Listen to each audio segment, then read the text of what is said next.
and welcome to Face Check. I'm Barry and you're joining me for the grand final of the Lost Ark Store Championship in Stevenage last month. Joining me is the player on the right, Ben Nee. Hi Ben. Hiya Barry, how are you doing? Yeah, again, we're recording this back to back. I've not got any better since the last video. If you hear me coughing, spluttering again, you'll just have to put up with it. So the pressure's on a little bit for you now, Ben. I mean, that's your first loss. Whoever takes this one down is going to win. Yep, the pressure's definitely on. That being said, I've been undefeated with Sol the entire day. That's 7 games, so I'm still fairly confident. Well, law of averages would dictate that one of them is going to... don't jinx it now, Barry. It's been, it's gone, we already know the outcome.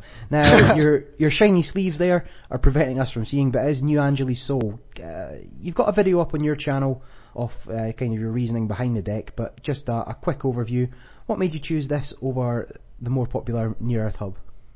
Well, I was basically preparing against Wizard, so Soul can actually operate on very few assets and upgrades, and more importantly, everyone's running Faust. So with targeted marketing, being able to lock their breaker, that means they can't install their breaker or they're forced to give me a lot of money for it, makes it very good. Yeah, you'll be able to raise some big ice at that point. Now you've already played Ollie's Noise and you beat him, so you've got to be fairly confident coming into this one. Yep, and I also have some inside knowledge because he is running sort of a unconventional build with Sahasrara. Yep, the green. Yep, that green program. Yeah, so that's instead of possibly even a side beater, but Shaper program gives you 2 recurring credits to spend on installing programs. Still pretty good. Yep. So that kind of combines both the Cyber Feeder and Scheherazade that you were running. You know, the 2 credit discount. It kind of does. It doesn't really replace Scheherazade because Scheherazade pays off every single time you start program. Yeah, whereas Cyber multiple and Sahasrara only give you 1 set of credits every turn. Yeah. Definitely pros and cons, and certainly as a singleton, which we think that's all Ollie had in his deck, if you don't see it early enough, it's fairly useless. So here, your very first card you play is Hedge Fund, and yet you finish the turn on 5 credits. How can that be? Shenanigans! More shenanigans! Reverse shenanigans this time. So, as the runner, you took an extra 4 credits, and as the corp, you failed to take an extra 4 credits. So, and either way, equally embarrassing. Now he gets a first turn clot, good for him. Do you have a lot of fast advance in the deck? Astros, which is decent enough, but it's not the end of the world because I don't run Sands or Biotics, so the first clot doesn't really matter. So you've no way of fast advancing out the first agenda. Yep, exactly. So that might have been better saved for later on. Now, is there anything else unusual about Ollie's deck that you know from playing it earlier? That's about it, I believe. Otherwise, a fairly standard noise build. Yep, and he gets 15 minutes of fame, and hilariously enough, he did mill a targeted marketing with one of his viruses, which allows me to trigger Sol's ability when he stole the 15 minutes. And what are you going to call as a targeted marketing target? Faust is usually a safe call, but against a noise, without a wild side, you have to call wild side. It just slows him down so much that it gives you space to close out the game. Now let's say, as the runner, I decided, well, I need the card draw, and gave you the 10 credits. What can you do with that money? Well, I can res Big Ice, but the main important thing is it enables mid-seasons, which is basically Noise's worst nightmare, because that means you can't have your wild side, and you're open to all sorts of psychographics and kill combos. Yeah, so is that one of your win conditions? Do you have a lot of kill in deck, or is it? I think, yep, I made 5 flat lines on the entire day, so kill is definitely one of the big win conditions for me, and it did a lot of fun that day. There's definitely I remember like the first round you managed to kill some noob, Yeah, I'm just struggling to remember who it was. We don't need to talk about him in depth. But, yeah, that was. Those were good games though. Yeah. Well, the first game was good, and then the second game he killed me on turn 3, and that sent me plummeting to the bottom of the table. But you still managed to submarine your way back up. Bubble boy. Yeah, finishing 5th on the day after, was it 5 rounds, 6 rounds, 5 rounds? Yeah, 5 rounds. Just losing on strength of schedule, which is very respectable for the way you started out. Yeah, it was going horribly wrong for me at the start, and then I was like, oh yeah, I remember how to play now. Yeah. So here, Tollbooth comes out, and I bait him to running Tollbooth, spending all his money, and all he sees at the end is not an Astro, but a Jackson, which he can't trash. Yeah, obviously it costs 3 on encounter with Tollbooth, and then he doesn't have any credits for Jackson. Yeah, so that cost me a lot of my money, but it was all worth it. That's greatly slows him down. Now I can't really defend my centrals, but it's not the end of the world. He has no medium, no imp, and I can still keep him out of wrap round, or at least force a David counter. Yeah, the once you're down to like so little money, obviously good idea by the corp to the runner, sorry, to keep the pressure on, get accesses where they can. Now, and he sees the mid-season, so he knows that it's coming. How did the previous game finish? Did you score out or did you kill him? I scored out against his noise, yep. So, was it a Psycho Beal? Nope, just Astro Train. Astro Train all the way. So, yeah, multiple win conditions for the deck, which is handy. Yep. He whiffed on both HQ accesses at this point. I'm not sure if I was agenda flooded. I doubt I was, but in any case, I was feeling pretty secure at this point because having Jackson behind Tollbooth against noise is one of the best things that you can have. There was something else. So basically I took 3 credits on the turn, so that basically allows me to threaten mid-seasons. He's pretty poor himself, so he needs to catch up in terms of money at this point. Yeah, if he can find an Aesop, start selling some things, or he's almost out of David tokens, using them pretty liberally to get into R&D for a single access. Yeah, it is pretty liberal. Now, most noise decks at the moment are only running 1 David, with a decline in food quotes being quite so popular. I think you've got to run 2 because NBN has so many high strength eyes. Yeah, so wraparounds, just by their nature and not having a... Well, actually, I've got Crowder in my noise now. Yeah, but there's still Little Engine, Archangel, and Tollbooth. They are all big code gates, so yeah, you really want 2 Davids. So at this point, I install a new remote here. If you are pretty observant, you realize that the Jackson in the Tollbooth gives me a very secure peace of mind. However, it means that I can't score agendas. So I need another way to score agendas, and this is one way. Sneak it out on the table. It's a naked Astro on the table. Figured that he wouldn't run it because he has no imp, and he's very poor, which means he can't really afford to trash it if it's a pet. So, took the risk there, and does he check it? Nope. He goes for R&D instead, spending his last David token. Doesn't see it. And leaves that alone. So, if you thought it was a Sansan, a pad campaign, something along those lines, it'd be fairly pointless going to check it. And yes, I scored a sneaky Astro. So as you said, that first clot does nothing. You need 2 turns to score it anyway. Yep. But now it's going to come into play. So at what point do you think about purging, or how many Cyberdexes do you run? Just the 1 Cyberdex. I'm not sure if it's in the bin yet, but what I'm sure of is that this is definitely not a time to Astro Train out because he has 2 Street Peddlers and there could be a clot somewhere on there. Yeah, now Street Peddler is an interesting card. One of the only bits of hidden information from the corp. Yep, I love the design of it. Unfortunately, from my point of view, it means that I need to respect the instant clock. Yeah, while they're both on the table, it's as good as a clock because you can't risk it. Yep, you can't at all. Now here, however, you might be able to score out behind the Tollbooth if you had another agenda. He's only got 1 credit. You'd have to sell something to Aesop and find a way through the Tollbooth again.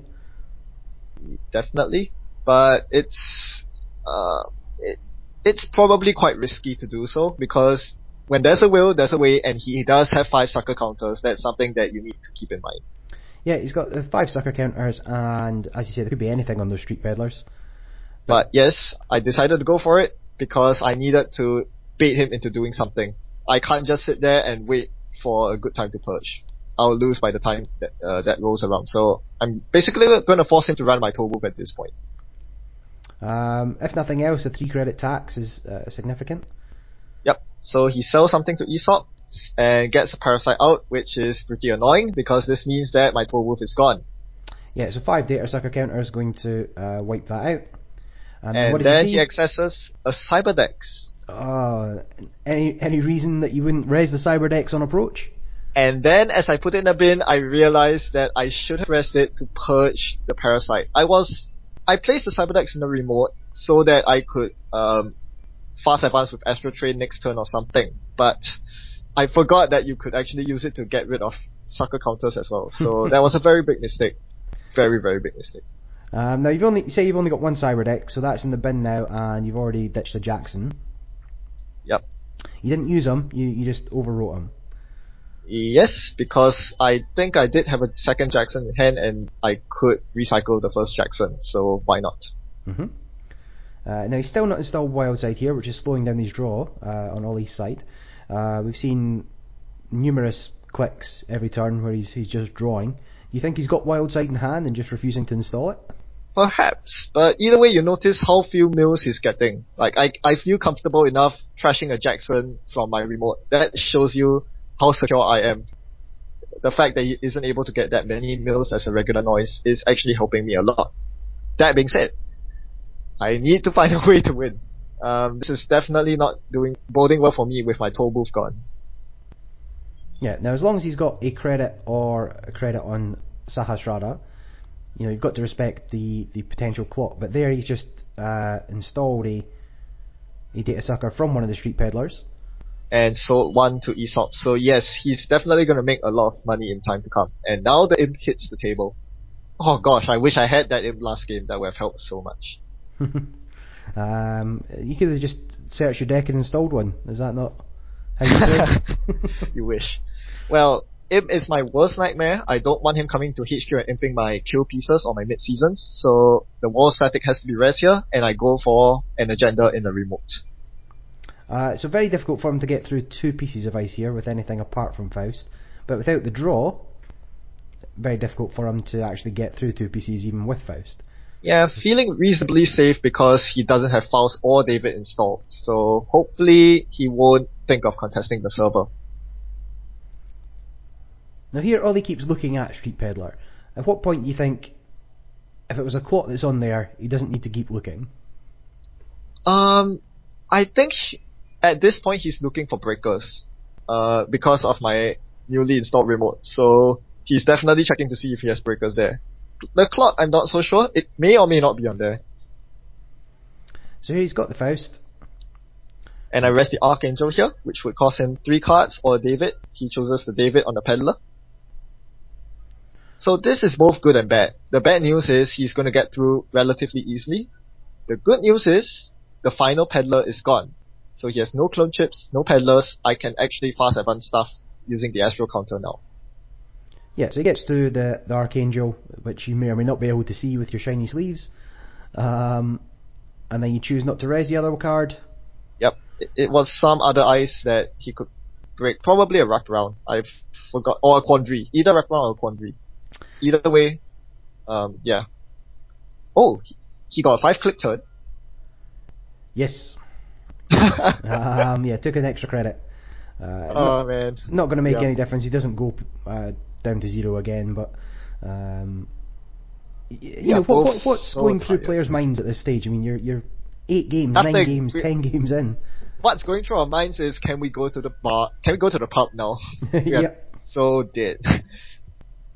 Yeah, we're just ready to take the train home at this point. But anyway, we march on, and here comes a very difficult decision. He has stolen the Bew, so I could potentially take credits and mid-seasons him right here. But instead, you went for the other Astro, because you're on 4 points now. It was Yep. faster than the eye could see. You basically just took it from hand and put it in your score area, but there was nothing on the board that could stop you. Yep. So he comes into my hand and imps my mid-season. So at this point, I'm probably not going to go for the mid-season's plan because he's way too rich at this point with ESOPs and the credit lead.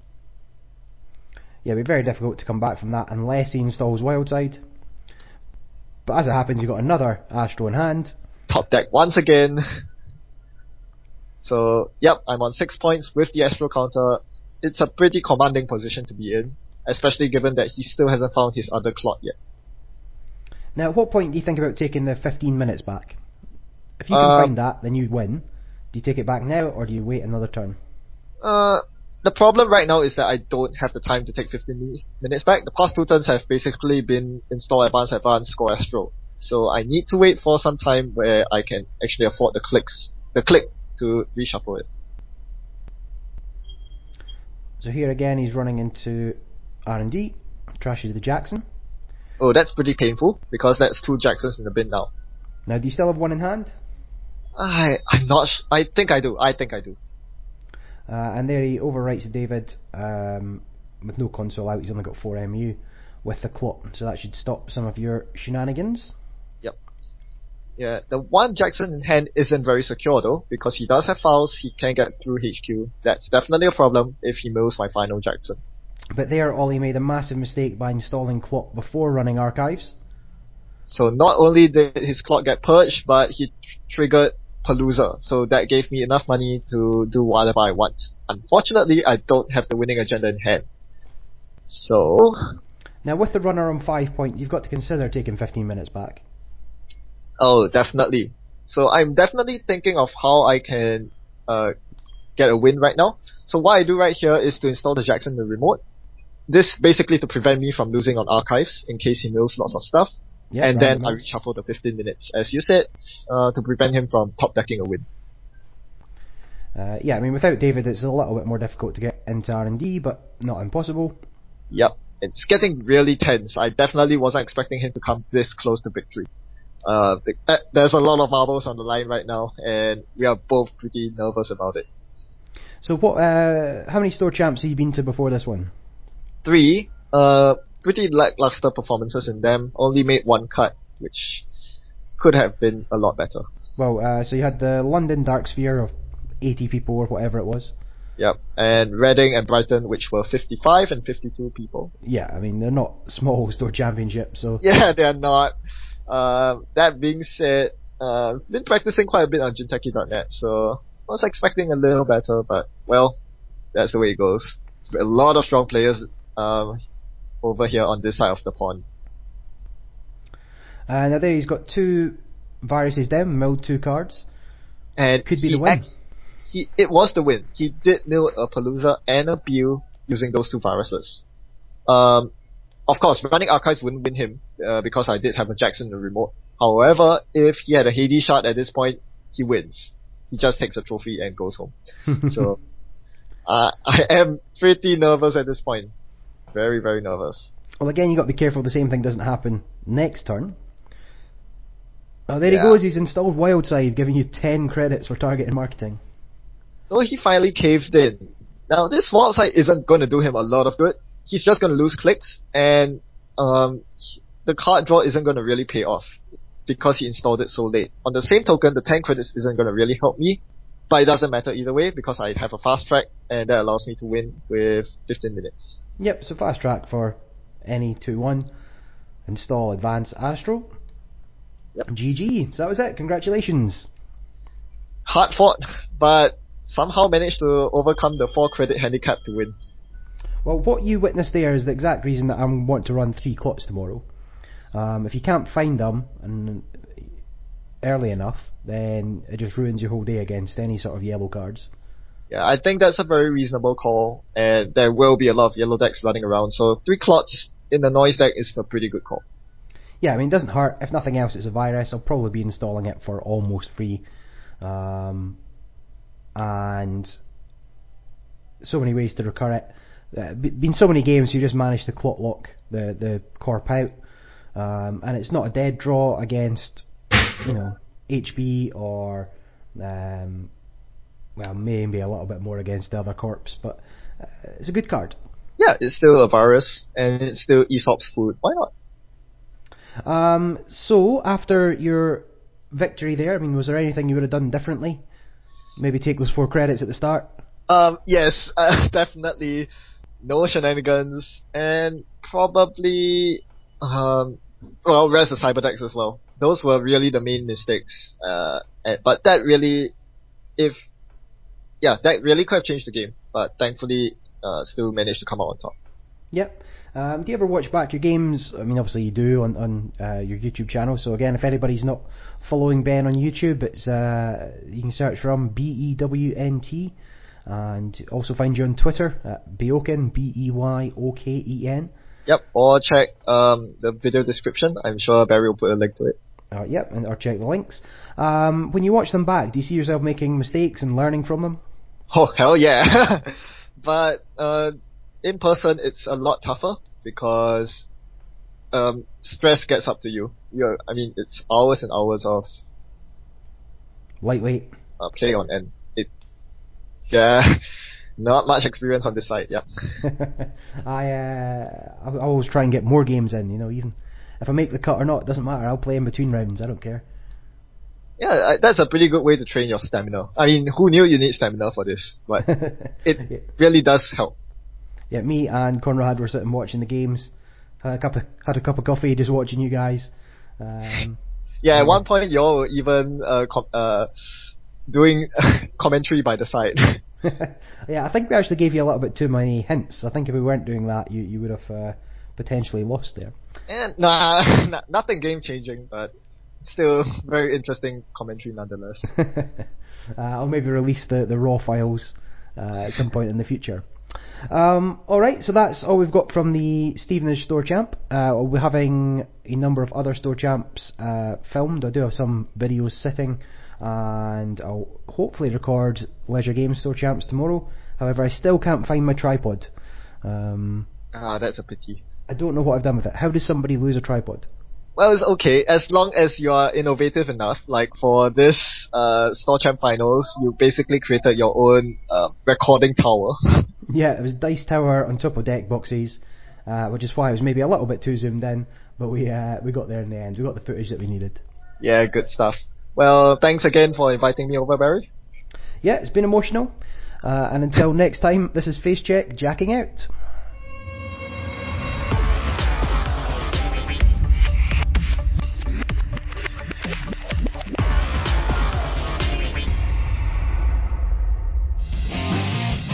FaceCheck is sponsored by Explosive 6. Find all the latest LCG packs and get great deals at explosive6.com. Explosive6.com, helping you find the ideal board game.